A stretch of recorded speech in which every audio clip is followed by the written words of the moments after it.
You're going on your first ski safari. So how are you supposed to pack for this? If you take nothing else from this video, pack light. I'm Morgan and this is Ruby. And I make dumb hiking videos. And this time I'm making a skiing video because it's one of my favorite places to go, the Dolomites. Hut to hut hiking in the summer, but you can also go hut to hut skiing in the winter. And it is not ski touring. There's no skins, there's no uphills. It's all lift to lift to lift, only downhill skiing. This video, I'm gonna go over exactly what you should bring in your backpack for skiing hut to hut in the Dolomites. This is based on my experience, and I actually took a video last year of all the things I wouldn't bring a second time. Okay, let's go. All right, number one, pack light, pack right. Ski light, pack light, pack light, pack light, pack light. Okay, while it looks like a lot, we're gonna use these dry bags to put them in. Let's start with the obvious first thing, the backpack.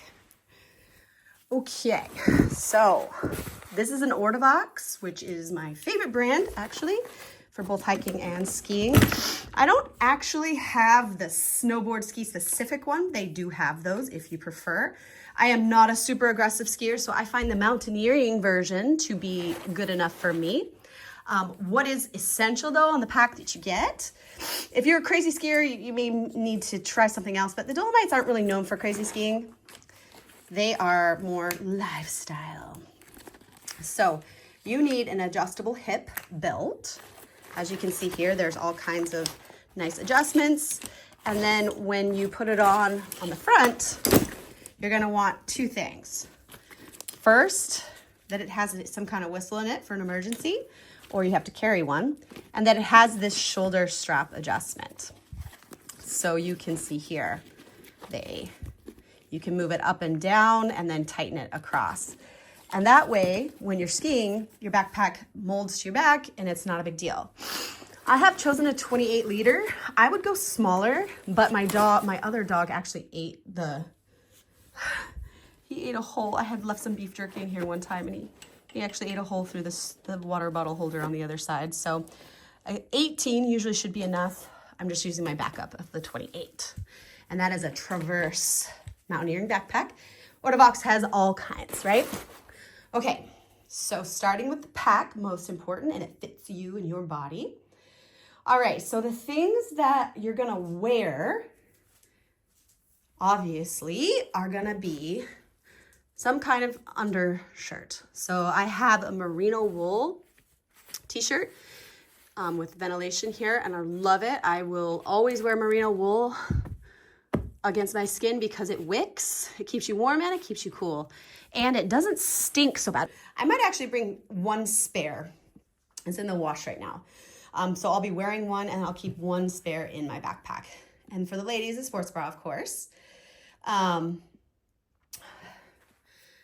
often have this in the pack and not on me, but I brought one thermal layer, long sleeve. This one I particularly love because it's ultra lightweight, but it has this kind of like interesting interior that really keeps you super warm. So for the weight of it, the warmth is outstanding. And then my ski jacket, of course, and my ski pants. I bring 2 pairs of socks. Good quality ski socks, again, merino wool. I have this other cotton one just in case. I like to wear these at night in the hut or the refugio so that I can keep my toes nice and toasty. But almost every refugio has some kind of drying rack. So if your ski socks get wet, you can stick them on the drying rack along with your ski boots.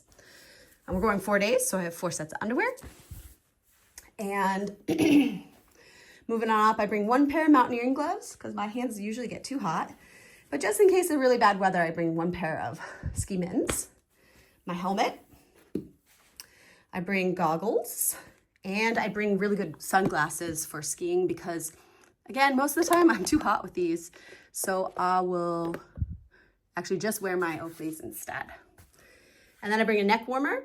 And then for emergency, I bring a little merino wool hat that I can stick under my helmet if I need to, or I wear it at the refugio when I go outside and chill with a glass of wine on the deck. And you need to have sort of an emergency, another layer for emergency. And so that's where I bring a packable, very lightweight down puffy coat with a hood. So again, this is probably only going to be used when I'm snuggling at the Refugio and I want to go outside. But these kind of coats pack down it really, really well.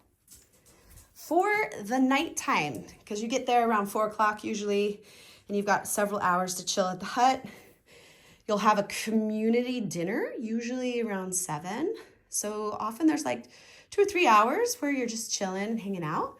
So I bring a tank top because it can get warm in the rooms and in the huts. It might be chilly, so then I can throw that layer on if I want to. But I sleep in this, and I go to dinner in this, and I'll put this over the top of my shoulders if I don't want to be bare-armed in the dining room. And then I bring a pair of tights, or if you like long underwear, same kind of deal. Folds up real small, nice and tight in your bag. And this is basically my outfit for having dinner and having breakfast and playing cards and doing cool stuff in the hut. So that's all the clothes really. As far as toiletries, so I bring a packable quick dry towel for a shower, and then I get all the little mini stuff that you need. So a little bit of soap. Sometimes they have the soap and stuff, but sometimes they don't. So I always bring a little soap, a little baby toothbrush and toothpaste, some lotion, my face lotion, a little tiny hairbrush. You know, like these little doohickeys, they pop out. If I can find a smaller deodorant than this, I would bring it. And then I have my face sunscreen, and I bring some wet wipes just in case there's like a water outage for some reason. Always chapstick. I'll probably bring 2 just in case I lose one. My lips are always dry. Sleeping mask, and this is essential. Earplugs, and bring extra because you always drop them and lose them. And then I take Nuns or some kind of hydration tablet. I love these little containers because they're sort of like waterproof. And then I take all my vitamins and stuff and I'll put it in an empty Nun. One with Nuns and one with just my vitamins and stuff in it. And that's pretty much it for toiletries. Like, I know some people like to bring makeup. You could do that if you really want to. But also, this is another little hack. These magic erasers, they are like, I don't know, you just get them wet in the sink and it takes your makeup off, which is awesome. So you don't need to bring makeup wipes and makeup remover and all that. You can wash your face with it pretty good. Okay, I got my boots, which I'd be wearing. I don't bother with a bladder because half of the time we're always like skiing from one refugio to the next and like looking for who has the best espresso. So you don't really need to bring a lot of water, but I always bring just one little plastic bottle just in case. And yes, sunscreen, of course. Then I bring a deck of cards because there's time to kill in the hut and it's fun to play with people. And as far as electronics go, so these is optional. I like having the walkie-talkies. The other one's in the bag somewhere. It's fun because I'm a slow skier, so we can split up in the fast group versus slow group. The guide will usually be going with the fun fast group and I'll be tiddling along. I bring a headlamp in case of emergency. Now the huts almost always have somewhere to charge your phone and everything, but I bring one power bank just in case. I got my earbuds for skiing, awesome. Or if I want to watch something on my phone at night to fall asleep and not bother other people, because a lot of times it's shared accommodation. I bring a charger, a good one. Like, I love these Anchors. So this is a fast charger with a European plug. And then I make sure that there's always multiple routes for it. I have been in this situation at a huta or a hut where there weren't that many plugins. So if I want to plug my thing in and it's just one, that kind of sucks for the other people. So I always make sure there's more than like 2 or 3 little ports. So 3 people could potentially charge their phone at the same time. And I always bring one of these. I don't have an old phone anymore, but just in case someone has the FireWire. And then the C so they can do a fast charge phone. And then just in case for people coming, I have a bunch of these, they're so cheap. But for all the people from North America coming and they get a Northern European plug versus a Southern, and sometimes in Italy it's iffy, depends. Sometimes the German plug doesn't quite work, but these ones work in both North and South Europe.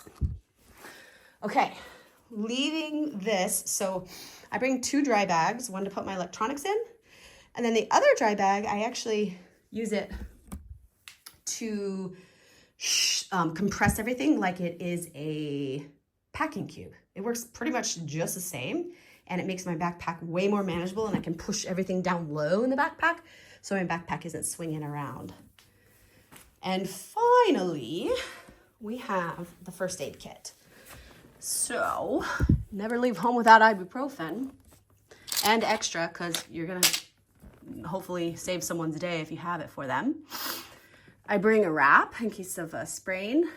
I bring a knee thing because, you know, it's skiing. Bound to happen. Some hydrocortisone. These are allergy pills for me because I get bad allergies. Neosporin, little baby scissors and tweezers. Comes in so handy. Last time I used these, I stepped on a sea urchin, which isn't happening in the Dolomites, but it never know when you'll need them. A little pain cream, some wipes, some to clear off any like bacteria from the skin, cotton stuff for packing.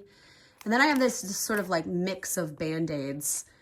And finally, this has saved so many lives. Compedes. So these are the blister patches, and that can be really, really, really helpful for people. Their boots are rubbing them wrong, and we're on day 2 of 4. Okay, that is it. So I will pack it all up. I'll leave the stuff that I am going to be wearing out, and then you'll see what it looks like for your pack.